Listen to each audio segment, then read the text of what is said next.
La vigile matinale provient de l'œuvre de Saïli Guardado, Méditation quotidienne au féminin.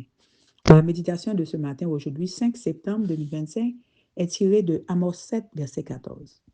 Amos a répondu à Amasia: « Je n'étais pas prophète et je ne viens pas d'une école de prophètes. J'élevais des bœufs et je m'occupais des figuiers sauvages. » Je n'ai pas de profession, page 256.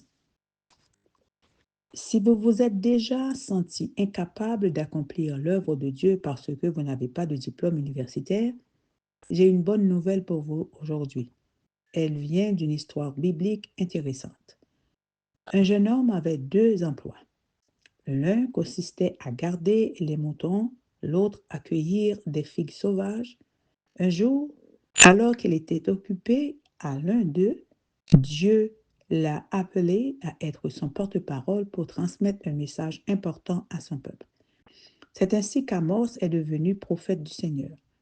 Lorsque Amasia l'a confronté pour lui dire de cesser de prophétiser, Amos a répondu très fermement: « Je n'étais pas prophète et je ne viens pas d'une école de prophètes. » D'autres versions traduisent: « Je ne suis pas prophète ni fils de prophète. » Il était clair qu'Amos n'avait pas été formé à l'école des prophètes, qui était appelé fils de prophète, mais il a continué à exercer ses métiers tout en prophétisant humblement lorsque Dieu le lui ordonnait. En tant que femme, nous avons de grandes capacités que nous pouvons développer pour la cause du Seigneur, mais elles sont souvent éclipsées par cette pensée pitoyable. Je n'ai pas de formation académique ou de carrière. Comment le Seigneur va-t-il m'utiliser? La vie d'Amos nous apprend 2 choses, l'humilité et l'engagement. L'humilité consiste à remplir la fonction qui vous a été confiée sans vanité ni prétention, sachant que les dons ne viennent que de Dieu. Amos n'a pas cessé de garder les troupeaux ou de cueillir des figues simplement parce qu'il travaillait pour Dieu. C'est une erreur de penser que notre position fait notre renommée. Aux yeux de Dieu, nous sommes tous égaux. Et l'engagement en faisant tout ce qui est dans votre pouvoir pour donner un service de qualité malgré le fait que vous n'ayez pas de formation académique dans les écoles humaines.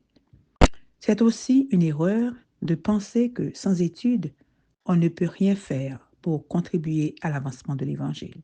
Si, pour des raisons indépendantes de votre volonté, vous n'avez pas pu faire d'études, rappelez-vous que Dieu appelle à son service ceux qui ont le cœur humble et il les perfectionne pour son œuvre.